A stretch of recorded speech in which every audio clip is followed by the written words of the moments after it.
మనం లేవియకాండం 8వ అధ్యాయాన్ని చూసినప్పుడు అక్కడ అహరోనుని ప్రధాన యాజకుడిగా ప్రతిష్ఠించడం జరుగుతుంది. 8వ అధ్యాయంలో ప్రధాన యాజకుడైన అహరోన్ని ప్రతిష్ఠించడం, 9వ అధ్యాయంలో అహరోను పెద్ద కుమారుణ్ణి, రెండవ కుమారుణ్ణి యాజకులుగా ప్రతిష్ఠించడం, ఈ 2 అధ్యాయాలు మనం చూస్తాం. ఈ లేవియకాండాన్ని మనం దాటిన తర్వాత సంఖ్యాకాండం 16వ అధ్యాయంలో ఒక గొడవ జరిగింది. ఎవరికి?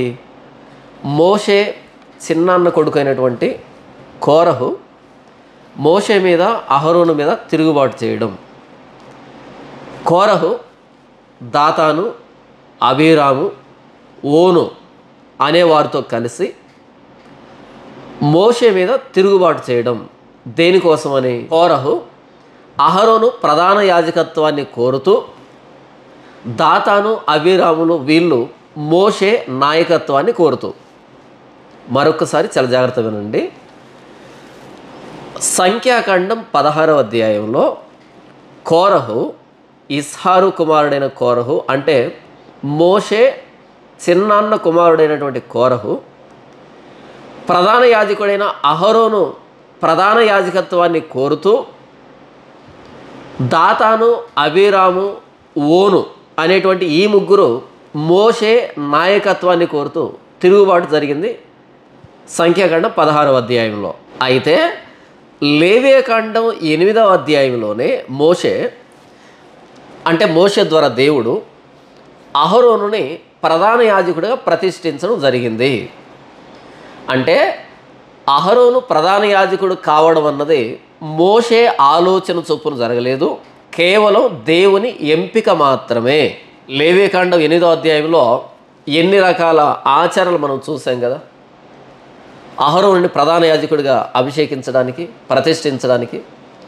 దీనిని ఆనాటి సర్వ సమాజం ప్రత్యక్షంగా చూసింది. దేనిని? అహరోను ప్రధాన యాజకుడిగా ప్రతిష్ఠించబడడం.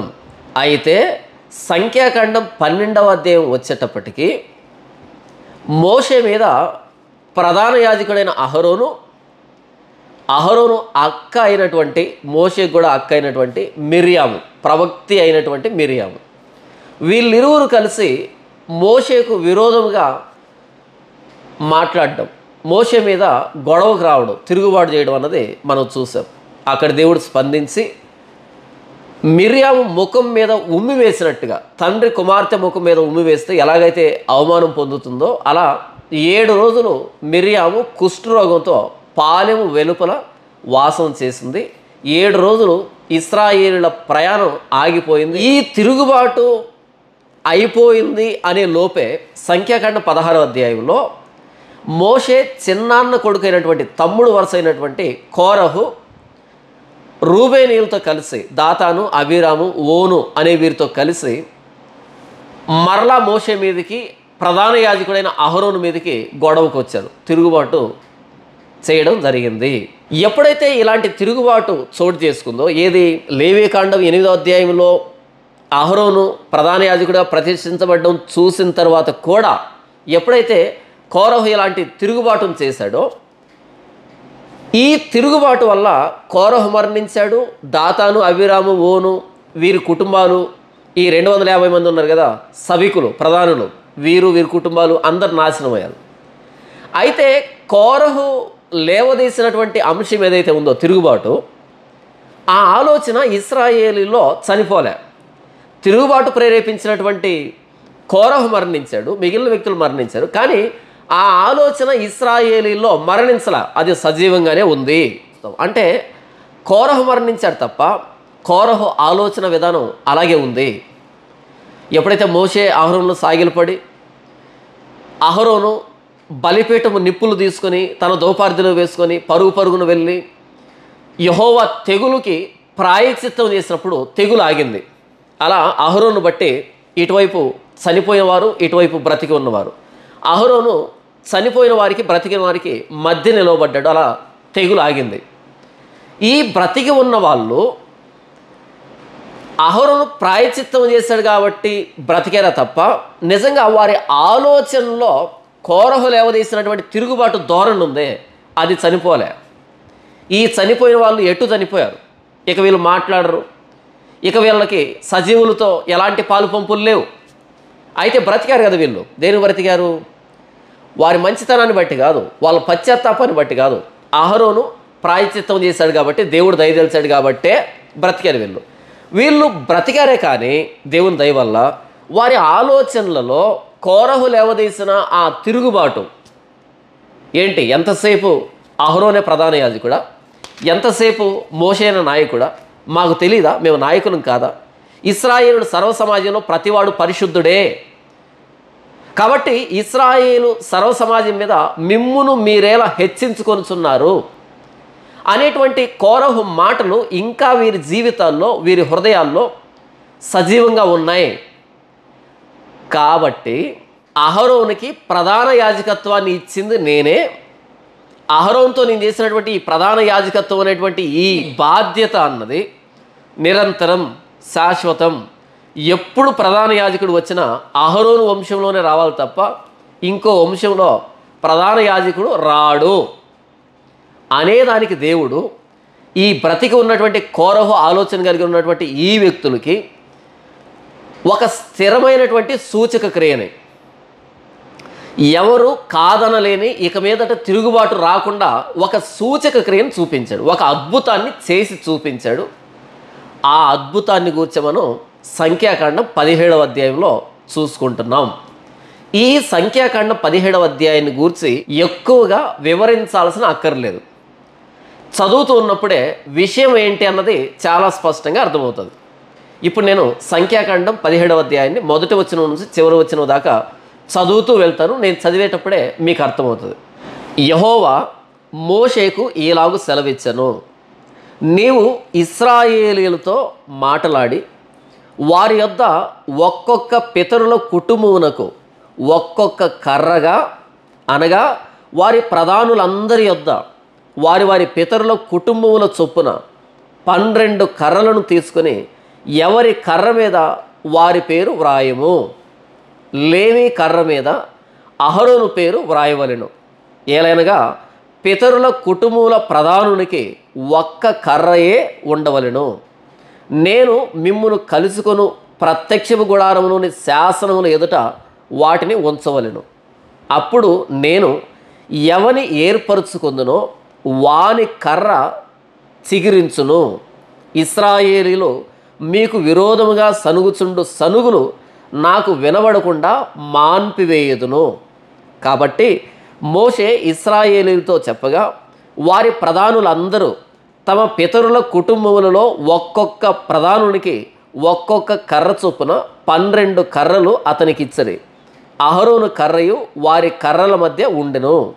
మోషే వారి కర్రలను సాక్ష్యపు గుడారంలోని యెహోవా సన్నిధిని ఉంచెను. మరునాడు మోషే సాక్ష్యపు గుడారంలోనికి వెళ్ళి చూడగా లేవి కుటుంబపుదైన అహరోను కర్ర చిగిర్చి ఉండెను. అది చిగిర్చి పువ్వులు పూసి బాదము పండ్లు గలదాయెను. మోషే యెహోవా సన్నిధి నుండి ఆ కర్రలన్నింటినీ ఇశ్రాయేలులందరి ఎదుటికి తేగా వారు వాటిని చూసి ఒక్కొక్కడు ఎవరి కర్రను వారు తీసుకొనిరి. అప్పుడు యెహోవా మోషేతో ఇట్లనెను, తిరగబడిన వారిని గూర్చి ఆనవాలుగా కాపాడబడినట్లు అహరోను కర్రను మరలా శాసనముల ఎదుట ఉంచుము. వారు చావకుండానట్లు నాకు వినబడకుండా వారి సనుగులను కేవలము అణిచి మాన్పివేసిన వాడవదువు.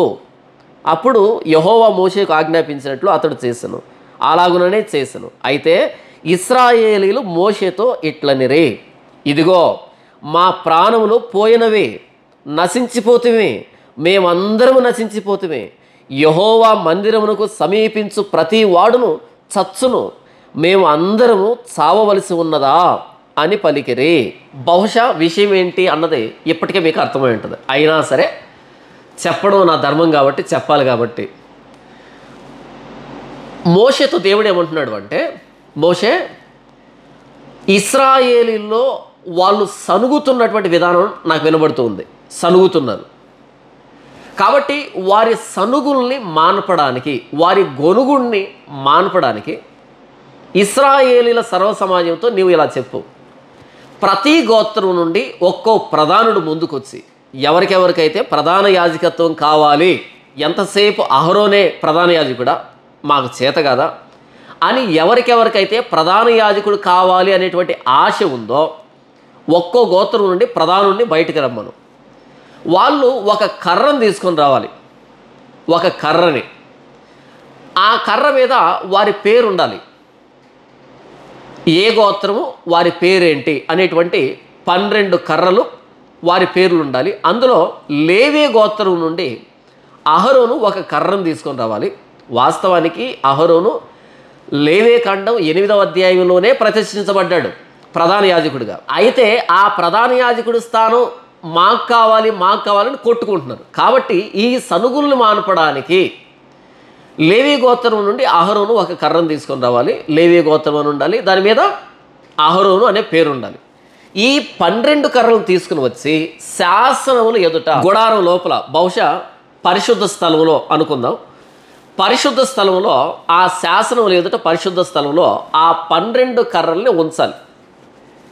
ఇక్కడ అతి పరిశుద్ధ స్థలమా పరిశుద్ధ స్థలమా అన్నది అంత స్పష్టత లేదు. కాబట్టి నేనేమనుకుంటున్నాను అంటే పరిశుద్ధ స్థలంలో శాసనములు ఎదుట అంటే అటువైపు శాసనాలు ఉంటాయి కాబట్టి ఎదుట అంటే పరిశుద్ధ స్థలంలో అని నేను అనుకుంటున్నాను.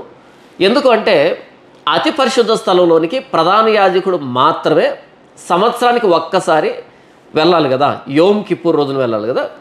అయితే ఇక్కడ మోషేతో దేవుడు ఏమంటున్నాడు అంటే నీవు ఆ కర్రలను అక్కడ పెట్టు అంటున్నాడు. అంటే పరిశుద్ధ స్థలంలోనే పెట్టమంటున్నాడు అని నేను అనుకుంటున్నాను. ఎందుకంటే ఇక్కడ స్పష్టత లేదు కాబట్టి, ప్రధాన యాజకుడు మాత్రమే సంవత్సరానికి ఒక్కసారి మాత్రమే పరిశుద్ధ స్థలంలోకి వెళ్ళాలి కాబట్టి. సరే, దీన్ని పక్కన పెడితే ఈ 12 కర్రలను తీసుకొని యెహోవా శాసనాలు ఎదుట ఉంచు. మరుసటి రోజు నీవు లోపలికి వెళ్ళినప్పుడు ఆ కర్రల్లో ఏ కర్ర అయితే చిగురించి ఉంటుందో ఆ కర్రని నేను ఏర్పాటు చేస్తున్నాను అని. దేనిగా? ప్రధాన యాజకుడిగా నా సన్నిధిలో సేవ చేయడానికి నేను ఏర్పాటు చేస్తున్నాను. ఆ కర్ర కలిగినటువంటి గోత్రము ఆ వ్యక్తిని అని దేవుడు చెప్పాడు. ఈ మాట మోషే అందరికి చెప్పినప్పుడు అందరూ ఈ 12 గోత్రాల నుండి ఎవరెవరైతే ప్రధాన యాజకుడి పదవి కావాలి అని అనుకుంటున్నారో వాళ్ళందరూ 12 కర్రలను తీసుకొని వచ్చారు. ఎండిపోయినటువంటి కర్రలను తీసుకొని వచ్చారు. లేవీ గోత్రం నుండి అహరోను అలా 12 కర్రలు లోపల ఉంచారు. మరుసటి రోజు మోషే వెళ్ళి చూసినప్పుడు లేవీ గోత్రానికి సంబంధించిన కర్ర, అహరోను తీసుకొచ్చినటువంటి కర్ర ఏదైతే ఉందో అది ఎలా కనిపించిందంటే, మరునాడు మోషే సాక్ష్యపు గుడారంలోనికి వెళ్ళి చూడగా లేవీ కుటుంబపుదైన అహరోను కర్ర చిగిర్చి ఉండెను. అది చిగిర్చి పువ్వులు పూసి బాదము పండ్లు గలదాయను. చూసారా ఈ అద్భుతం? నిర్గమకాండంలో మనం బోలెడన్ని అద్భుతాలు చూస్తాం. ఈ సంఖ్యాకాండంలో కూడా మనం చాలా సందర్భాల్లో అద్భుతాలు చూస్తాం. ఆ అద్భుతాల్లో ఇది ఒక అద్భుతం. ఇది అహరోను ప్రధాన యాజకత్వానికి సంబంధించినటువంటి అద్భుతం. ఎండిపోయిన కర్రని అక్కడ ఉంచినప్పుడు ఆ కర్ర చిగిర్చిందంట, బాదం పువ్వులు కలిగిందిగా చిగిర్చిందంట, బాదం పండ్లు కూడా వచ్చాయంట. అంటే లేవీ గోత్రంలో అహరోనుని దేవుడు ఎంతగా ఏర్పాటు చేస్తున్నాడో, ఎంత స్థిరమైన నిబంధనో. ఎండిపోయిన కర్ర నుంచి చిగురు రావడమే పెద్ద విశేషం. ఒకవేళ పచ్చి కర్రలు తీసుకుని వెళ్ళారు అని అనుకున్నా సరే, పచ్చి కర్రకే మరుసటి రోజుకి చిగురు రావడం అన్నది జరగదు. ఒక్కరోజుకి చిగురు వస్తుందా? రాదు కదా. ఒకవేళ వచ్చినా సరే కొంచెం వస్తుంది కదా. అయితే ఇక్కడ అహరోను కర్రకి చిగురు వచ్చిందంట, పువ్వులు వచ్చాయంట. పువ్వులు రావాలి అంటే ఎక్కువ మొత్తం ఆకులు రావాలి కదా. బాదం పండ్లు కూడా వచ్చాయంట, పచ్చివి కాదు, పండ్లు కూడా ఉన్నాయంట. ఇది దేవుడు చేసినటువంటి అద్భుతం. అహరోను ప్రధాన యాజకత్వాన్ని శాశ్వతమైన నిబంధనగా చేయడానికి మిగిలిన ఇశ్రాయేలు ఎవరు కూడా ఇక మీదట సనగకుండా గొనకుండా తిరుగుబాటు చేయకుండా ఉండేదానికి దేవుడు చేసినటువంటి అద్భుతం ప్రధాన యాజకుడైన అహరోను కోసమని. ఎప్పుడైతే ఇలా అహరోను కర్ర చిగిర్చి పూలు పూసి బాదం పండ్లు గలదై ఉందో అప్పుడు దాన్ని చూసినటువంటి ఇశ్రాయేలీల స్పందన ఏంటి? పశ్చాత్తాపడాలి కదా. నిజంగా నిజాయితీగా మనస్ఫూర్తిగా పశ్చాత్తాపడాలి కదా. కానీ అలా స్పందించాల ఇశ్రాయేలీలు. ఎలా స్పందించారో చూద్దాం. మోషే యెహోవా సన్నిధి నుండి ఆ కర్రలన్నింటినీ ఇశ్రాయేలు ఎదుటికి తేగా వారు వాటిని చూసి ఒక్కొక్కడు ఎవరి కర్రను వారు తీసుకునిరి. అప్పుడు యెహోవా మోషేతో ఇట్లా నేను తిరగబడిన వారిని గూర్చి ఆనవాలుగా కాపాడబడినట్లు అహరోను కర్రను మరలా శాసనముల ఎదుట ఉంచుము. వారు చావకుండానట్లు నాకు వినబడకుండా వారి సనుగులను కేవలం అణిచి మాన్పివేసిన వాడవదువు. అప్పుడు యెహోవా మోషేకు ఆజ్ఞాపించినట్లు అతడు చేసెను, అలాగుననే చేసెను. అయితే ఇశ్రాయేలీలు మోషేతో ఇట్లనిరి, ఇదిగో మా ప్రాణములు పోయినవే, నశించిపోతుమే, మేమందరం నశించిపోతుమే. యెహోవా మందిరమునకు సమీపించు ప్రతి వాడును చచ్చును, మేము అందరము చావవలసి ఉన్నదా అని పలికిరి. అంటే వారి కళ్ళెదురుగా ఇంత అద్భుతం జరిగినా సరే, ఉదాహరణకి నేను యోధాగోత్రం నుండి అహరోను ప్రధాన యాజకత్వం కోసం నా కర్రని ఇచ్చాను అనుకుందాం. అప్పుడు యోధాగోత్రం అని పేరు రాయబడి దాని చివరిలో నా పేరు రాయబడింది అనుకోండి. ఆ కర్ర ఇలా తీసుకున్నప్పుడు దానికి ఎలాంటి చిగురు లేకుండా నేను ఇచ్చింది ఇచ్చినట్టుగానే వస్తే దాని అర్థం ఏంటి? దేవుడు నన్ను ప్రధాన యాజకుడిగా తీసుకోవట్లేదు అని. అప్పుడు నేను పశ్చాత్తాపడాలి, ప్రభువా నన్ను మీరు ప్రధాన యాజకుడిగా ఏర్పాటు చేసుకోకపోయినప్పటికీ ఆ పదవి నాకు కావాలని కోరహులాగా తిరుగుబాటు చేశాను. మీరు నాకు ఏ స్థానాన్ని ఇచ్చారో ఆ స్థానంతో సంతృప్తి పడకుండా నాకు మీరు ఇవ్వనటువంటి ఆ స్థానం కోసం నేను తిరుగుబాటు చేశాను. ప్రభువా నన్ను క్షమించు అని నేను పశ్చాత్తాపడాలి కదా. మిగిలిన గోత్రాలు కూడా ఎవరి కర్రలు వారికి వచ్చినప్పుడు ఆ కర్ర చిగురించకుండా ఇచ్చింది ఇచ్చినట్టుగానే వచ్చినప్పుడు పశ్చాత్తాపడాలి కదా. అలా పశ్చాత్తాపడకుండా వీళ్ళు ఏమంటున్నారు అంటే, అయితే ఇశ్రాయేలీయులు మోషేతో ఇట్లనిరి, ఇదిగో మా ప్రాణములు పోయినవే, నశించిపోతుమే, మేమందరం నశించిపోతుమే. యెహోవా మందిరమునకు సమీపించు ప్రతివాడును చచ్చును, మేము అందరము చావవలసి ఉన్నదా అని పలికిరి. అసలు దేవుడు చెప్పాడా? మీరంతా చనిపోతారని దేవుడు చెప్పాడా? మోషే చెప్పాడా మీరు మందిరానికి వస్తే చనిపోతారని? అంటే వీరి తిరుగుబాటు ధోరణి అన్నది అలాగే ఉంది. పశ్చాత్తాపడటంలే మరలా దేవుని నిందిస్తున్నారు, మోషేని నిందిస్తున్నారు. అంటే మేము చనిపోవాలన్నా, మేము చచ్చిపోయిన వారితో సమానం, మేము మందిరానికి వస్తే చనిపోతాం అనేటట్టుగా పశ్చాత్తాపం తెలియజేయటంలే ఒక విధమైన భయానికి లోనయ్యారు. ఎందుకంటే 2 రోజుల ముందు కోరహు మరణించాడు, ఆ మరుసటి రోజు 14,700 మంది మరణించారు, ఇది 3వ రోజు కదా. కాబట్టి మేము కూడా చనిపోతాం, నశించాం, మేము మందిరానికి రాం, మందిరానికి వస్తే చచ్చిపోతాం అనేటట్టుగా వీళ్ళు మాట్లాడుతున్నారు. చావుకు భయపడుతున్నారే తప్ప దేవుడి మీద తిరుగుబాటు చేశామే.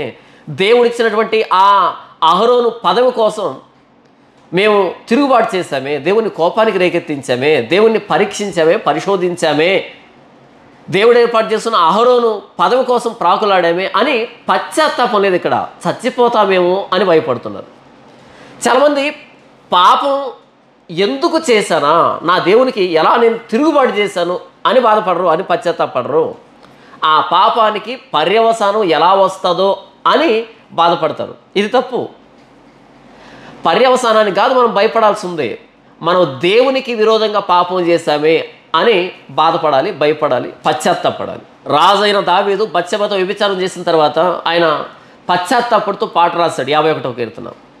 నీకు కేవలం నీకే విరోధముగా నేను పాపం చేసి ఉన్నాను అంటాడు. అదేంటి? మనుషులకు కదా ఆయన ద్రోహం చేసింది, కానీ నీకు కేవలం నీకే విరోధంగా నేను పాపం చేశానని దేవుణ్ణి అంటాడేంటి?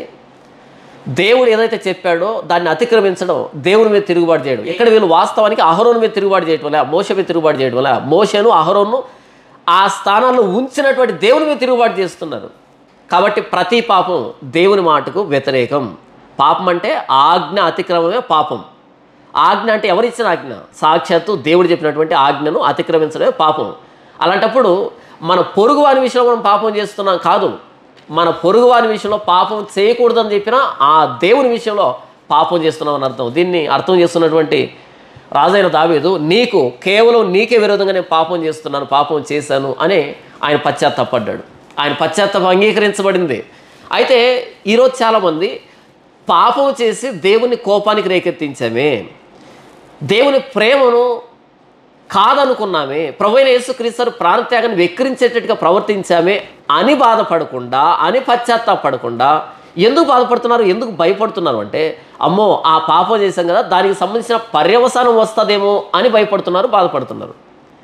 ఇక్కడ వీళ్ళు కూడా మేము ప్రధాన యాజకత్వానికి పోటీ పడ్డామే, దేవుడు మమ్మల్ని ఏర్పాటు చేసుకోకపోయినప్పటికీ, అంటే దేవుని అధికారాన్ని ధిక్కరించామే, అని పశ్చాత్తాపడకుండా, భయపడకుండా, అమ్మో మేము చచ్చిపోతామేమో, కోరహులాగా తర్వాత రోజు చచ్చిపోయినటువంటి వ్యక్తులాగా చచ్చిపోతామేమో, యెహోవా సన్నిధికి వస్తే చనిపోతాం, మేము చావవలసి ఉన్నదా అనేటట్టుగా మరలా సనుగుడు, గొనుగుడు. కొంతమంది అంతే, వారి జీవితం అంతా వారి కళ్ళెదురుగా ఎంత అద్భుతం జరిగినా సరే వాళ్ళు సనుగుతూనే ఉంటారు, గొనుగుతూనే ఉంటారు. అలాంటి వారిని చూసినప్పుడు నాశనానికి నిర్ణయించబడిన వ్యక్తులేమో, వీరికి మార్పు రాదేమో అని అనిపిస్తుంది.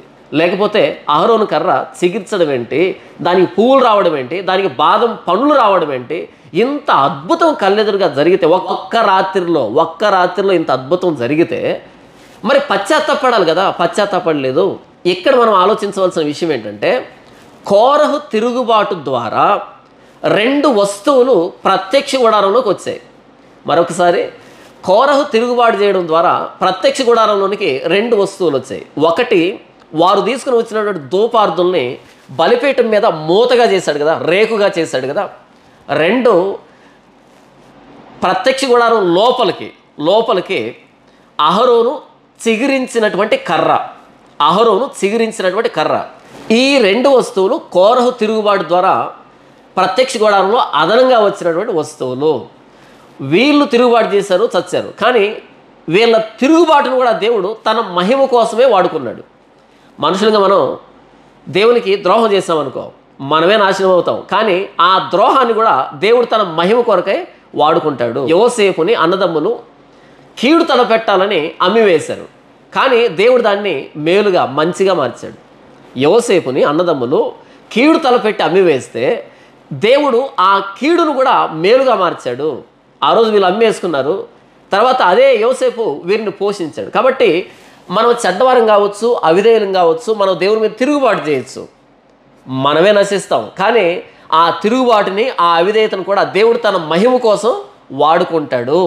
సంఖ్యాకాండం 17వ అధ్యాయంలో అహరోను కర్ర చిగురించడం ద్వారా ఏం జరిగిందంటే, ఇశ్రాయేలుల సమాజంలో సనుగుడు మానిపోయింది. ఇక మీదట భవిష్యత్తులో ఎప్పుడు కూడా అహరోను ప్రధాన యాజకత్వాన్ని సవాల్ చేస్తూ ఎవడు ముందుకు రాలేదు. ఎందుకంటే ఆ చిగురించినటువంటి బాదము కర్ర అది ఇంకెవరిని పోటీకి రానివ్వకుండా శాశ్వతమైన నిత్య నిబంధనగా అహరోనుకు ప్రధాన యాజకత్వం చేయబడింది అని ఈ బాదం కర్ర, చిగురించిన బాదం కర్ర ఇశ్రాయేలుకి జ్ఞాపకార్థంగా ఉంచబడింది. ఇది దేవుడు చేసిన అనేకమైన అద్భుతాల్లో, ప్రత్యక్ష గుడారానికి సంబంధించినటువంటి అద్భుతాల్లో ఇది ఒకటి. మనం హెబ్రీ పత్రిక చదివినప్పుడు అక్కడ అహరోను చిగురించిన కర్ర ఆ మందసం లోపల స్థానాన్ని సంపాదించుకుంది అని మనం చూస్తాం. దేవుని మందసంలో ఏముంటాయి? దేవుడు సీనాయి కొండ మీద ఇచ్చినటువంటి 2 రాతి పలకలు, 10 ఆజ్ఞలతో కూడుకున్నటువంటి 2 రాతి పలకలు, మన్నా, తర్వాత శాసనాలు, దేవుని ధర్మశాస్త్ర ప్రతి ఉంటుంది కదా అది, తర్వాత అహరోను చిగురించిన కర్ర, ఇవి మందసంలో స్థానాన్ని సంపాదించుకున్నాయి. ఇంతకీ సంఖ్యాకాండం 17వ అధ్యాయం అన్నది మనకు ఏమి నేర్పిస్తుందంటే, ప్రభు అయిన యేసుక్రీస్తు వారి పునరుద్ధానానికి ముంగుర్తు సంఖ్యాకాండం 17వ అధ్యాయం. సంఖ్యాకాండం 17వ అధ్యాయం అన్నది ప్రభు అయిన యేసుక్రీస్తు వారి పునరుద్ధానానికి ముంగుర్తు, ఛాయ సంఖ్యాకాండం 17వ అధ్యాయము. అంతే కదా. ఎండిపోయినటువంటి కర్ర చిగురించగలదా? ఎండిపోయిన కర్ర చిగురించగలదా? పుష్పాలు పూయగలదా? పండ్లు ఫలించగలదా? చనిపోయిన కర్ర చిగురించదు కదా. కానీ ఇక్కడ అహరోను కర్ర చిగురించింది, పువ్వులు పూసింది, పండ్లు ఫలించింది. ప్రభు అయిన యేసుక్రీస్తు అని సిలువకెక్కించి ఆయన్ను ఎన్ని శ్రమల పాలు చేశారో మనకు తెలుసు కదా.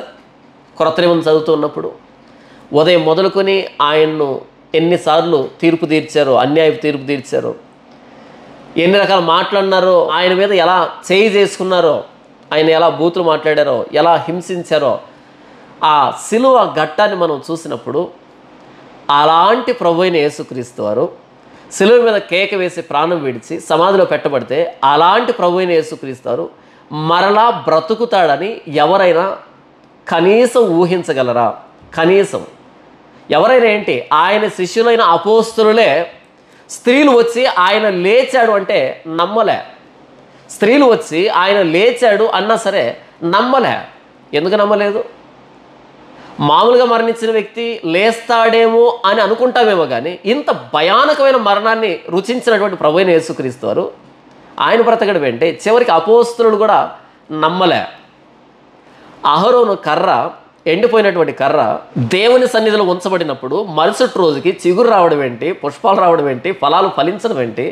ఇది ప్రభువైన యేసుక్రీస్తు వారికి ఆయన పునరుద్ధానానికి ముంగుర్తు. ప్రభువైన యేసుక్రీస్తు వారు కొట్టివేయబడ్డాడు, సజీవుల భూమిలో నుండి కొట్టివేయబడును అని యెషయా ప్రవచిస్తాడు కదా. సజీవుల భూమిలో నుండి కొట్టివేయబడును. అదే యెషయా ఏమంటాడు? అతడు దీర్ఘాయుష్మంతుడగును. కొట్టివేయబడ్డాడు, అతడు దీర్ఘాయుష్మంతుడగును అంటే తిరిగి బ్రతికాడు. దీర్ఘాయుష్ అంటే అర్థం ఏంటి? శాశ్వతంగా బ్రతకడానికి తిరిగి లేస్తాడని యెషయా 2 ప్రవచనాలు చెప్పాడు. అదే అధ్యాయంలో 53వ అధ్యాయంలో యేసు ప్రభు పొందేటువంటి శ్రమలను కూడా అతడు మనుషులు చూడనొల్లని వాడుగా ఉండెను. వ్యసనాక్రాంతుడిగా, బాధను అనుభవించిన వాడుగా, వ్యాధిని అనుభవించిన వాడుగా, మనుషులు చూడనొల్లని వాడుగా ఉన్నాడు అని ప్రభువైన యేసుక్రీస్తు వారి ఆయన శ్రమను గూర్చి ప్రవచిస్తాడు ప్రవక్త అయిన యెషయా. ఆయన శ్రమను గూర్చి, ఆయన మరణాన్ని గూర్చి, ఆయన పునరుద్ధానాన్ని గూర్చి, ఆయన తీర్పును గూర్చి అన్నీ వివరిస్తాడు కదా. ప్రభువైన యేసుక్రీస్తు వారు ఇంత భయానకమైన మరణాన్ని రుచించి ఆయన మరలా లేస్తాడు, లేవగలడు, కనీసం ఊహించగలమా? మనమే కదా, అపోస్తులు కూడా నమ్మలే. అందుకనే స్త్రీలు వచ్చి ఎంత చెబుతున్నా సరే లేదు లేదు, మీరు ఎవరిని చూసి ఏదో అనుకున్నారు, ఆయన లేవడం ఏంటి అనేటట్టుగా అనుమానించారు. చివరికి అపోస్తులైన తోమా, మన భారతదేశానికి వచ్చినటువంటి మన అపోస్తులుడు, మన భారతదేశ అపోస్తులుడైన తోమా, మిగిలినటువంటి శిష్యులు మేము ప్రభువుని చూసామని చెప్పినా సరే నేను నమ్మను, ఆయన చేతుల్లో, ఆయన మేకుల గుర్తులో వేలు పెడితే కానీ, ఆయన గాయాలు తగిలితే కానీ నేను నమ్మను అన్నాడు. అంటే పునరుద్ధానం అన్నది ఎంత నమ్మశక్యం కానటువంటి విషయం. ఎండిపోయిన కర్ర చిగురించగలదా? పువ్వులు పూయగలదా? పండ్లు ఫలించగలదా? ఒకవేళ అదైనా ఫలించగలదేమో కానీ, ఎందుకంటే చెట్టు అంటే ఎక్కడో కొంచెం తేమ ఉన్నా సరే మరలా అది చిగురించగలదు అనేటువంటి ఒక ఆశ ఉంటుంది. కానీ ప్రభువైన యేసుక్రీస్తు వారు అత్యంత భయానకమైనటువంటి మరణాన్ని రుచించిన తర్వాత ఆయన బ్రతకగలడా? తిరిగి లేవగలడా? ప్రభువైన యేసుక్రీస్తు వారు కేక వేసి ప్రాణం విడిచిన తర్వాత ఆయన దగ్గరికి ఆయన మోకాలను పగలగొట్టడానికి సైనికులు వచ్చారు. అప్పటికి ఆయన మరణించాడు కాబట్టి మోకాలను పగలగొట్టలే. కాబట్టి ఇంతకు ఈయన మరణించినట్టుగా నటిస్తున్నాడా అని ఒక బల్లెం తీసుకుని వచ్చి, ఏ బల్లెం అది? రోమన్ స్పియర్, రోమా బల్లెం. ఎందుకు రోమా బల్లెం అంటున్నారు అంటే వారి బల్లెం అన్నది ఎంత పదునుగా ఉంటుందో, ఎంత పొడవుగా ఉంటుందో ఆ మొనభాగం అన్నది మీరు వెదుగుతారు అని. ఆ బల్లెంతో గుండెల్లో పొడిస్తే రక్తమును నీళ్లును వచ్చాయి. అంటే గుండెల్లో దిగబడి గుండెల్లో నుండి పెరికార్డియల్ ఫ్లూయిడ్, నీళ్ళు ఉన్నాయి కదా, పెరికార్డియల్ ఫ్లూయిడ్ అండ్ బ్లడ్, ఇవి 2 బయటకు వచ్చాయి. గుండెలు పగిలిపోయాయి, గుండెల్లోనికి బల్లెం దిగబడింది. అలా గుండెల్లోనికి బల్లెం దిగబడిన ప్రభువైన యేసుక్రీస్తు వారు ఆ రోజు సమాధిలో పెట్టబడితే మరుసటి రోజు తెల్లవారుదాకల్లా సజీవుడిగా లేస్తాడంటే ఎవరు నమ్మగలరు? ఎలా నమ్మగలరు? మిగిలినటువంటి 2 దొంగల్లాగా వారిని సిలువెక్కించి చేతుల్లోనూ కాళ్ళలోనూ మేకులు ఉన్నాయి, మోకాళ్ళు విరిగిపోయాయి. అలా వాళ్ళు సమాధిలో పెట్టబడితే ఏమో బ్రతుకుతారేమో అని అనుకోవచ్చేమో కానీ ఇంత భయానకమైన మరణాన్ని రుచించిన ప్రభువైన యేసుక్రీస్తు వారు బ్రతకగలడా? ఎవరు నమ్మగలరు? అపోస్తులు కూడా నమ్మలేరు. అందుకనే ప్రభువైన యేసుక్రీస్తు వారు సమాధిలో పెట్టినప్పుడు ఈ ప్రధాన యాజకులు పిలాతు దగ్గరికి వెళ్తారు. ఎందుకు వచ్చారు? మీరు చెప్పినట్టుగా నేను సిలువ ఎక్కించాను కదా, మరణం ఏం కావాలి అన్నప్పుడు, అయ్యా ఆ వంచకుడు సజీవుడై ఉన్నప్పుడు తాను 3వ దినాన తిరిగి లేస్తానని చెప్పాడు. కాబట్టి ఆ సమాధిని భద్రం చేయడానికి మాకు పర్మిషన్ కావాలి, అధికారం కావాలి. ఆ సమాధిని భద్రపరుస్తాం. బహుశా చరిత్రలో ఎక్కడా జరగలేదు సమాధిని భద్రపరచడం. అలా ప్రధాన యాజకులు ఆ వంచకుడు అంటే మోసగాడు, ఆ వంచకుడు 3వ దినాన్ని లేస్తా అని చెప్పాడు. కాబట్టి మేము సమాధిని భద్రపరుస్తామని సెక్యూరిటీ తీసుకుని వెళ్ళి ఆ సైనికులను కాపలాగా ఉంచి యేసు ప్రభు తిరిగి లేవడం వంచకుడు అనేటట్టుగా అక్కడ పెడితే ప్రభువైన యేసుక్రీస్తు 3వ దినాన్ని తిరిగి లేస్తే ఆ కాపలా కాస్తున్న వాళ్ళు నిలవబడి ఉండగానే చచ్చిన వాళ్ళలాగా నిశ్చేష్టులైపోయారు, చచ్చిన వారిలాగా అయిపోయారు. బ్రతికి నిలవబడి ఉన్నటువంటి మృతులుగా తయారైపోయారు. మారుమాట లేదు, ఏ స్పందన లేదు. ఎందుకంటే ఆ దేవదూతలు రావడం ఏంటి, ప్రభువైన యేసుక్రీస్తు బయటకు రావడం ఏంటి, అసలు ఏం చూస్తున్నారో వాళ్ళకి అర్థం కాలే. ఎందుకంటే లీస్ట్ ఎక్స్పెక్టేషన్, ఎందుకంటే ఇంతటి భయానకమైన మరణాన్ని రుచించిన ఆయన బల్లింపోటు అంటే మామూలు విషయం అనుకుంటున్నారు, గుండెల్లోనికి దిగబడి వెళ్ళిపోయింది. అలా ప్రభువైన యేసుక్రీస్తు పునరుద్ధానుడయ్యాడు కదా, దానికి ముంగుర్తే సంఖ్యాకాండం 17వ అధ్యాయము. అహరోను ఎండిపోయిన కర్ర చిగురించడం, పువ్వులు పోయడం, బాదం పండ్లు ఫలించడం. నిజంగా ఎంతటి అద్భుతమైనటువంటి వారసత్వాన్ని మనం సంతరించుకున్నాం కదా. ఆ రోజు అహరోను ప్రధాన యాజకుడు, ఆయన వరుసలో ఎంతమంది అయితే వచ్చారో అంతమంది కాలర్ ఎగరేయచ్చు. ఎందుకని తెలుసా? మా పితరుడైన అహరోన్ని దేవుడు బాదము కర్ర చిగురించడం ద్వారా, పూలు పోయడం ద్వారా, పండ్లు ఫలించడం ద్వారా ఏర్పాటు చేస్తున్నాడు, దేవుడు ఏర్పాటు చేస్తున్నాడు ఆ అద్భుతాన్ని చూపించి అని. ఎంత గర్వం, ఎంత అతిశయం కదా. మరి ప్రభువైన యేసుక్రీస్తు మరణాన్ని గెలిచాడు. ఎంతటి అతిశయం, ఎంతటి గర్వం ఒక క్రైస్తవుడికి ఉండాలి. ఈ ప్రపంచంలో అనేక మంది దేవుళ్ళు, దేవతలు ఉన్నారు, ఉంటారు.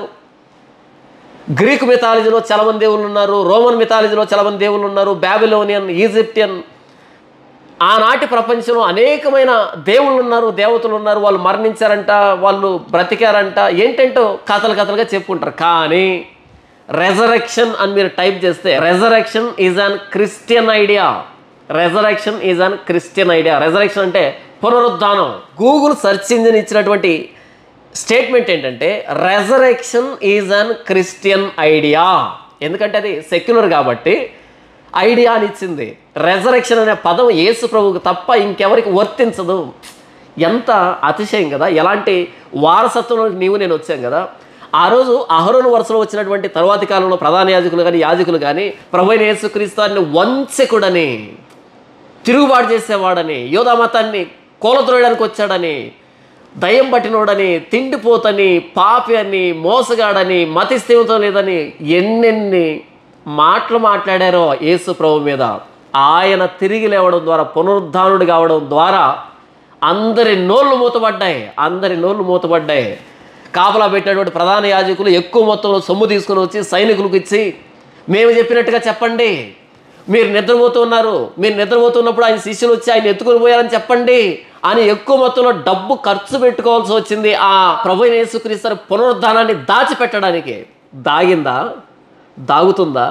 ఎవరైనా దాచగలరా? ఈరోజు చాలామంది, మరి వాళ్ళని ఏమన్నా నాకు తెలియదు కానీ, ప్రభువైన యేసుక్రీస్తు వారి సువార్తను ఆపడానికి ప్రయత్నం చేస్తున్నారు.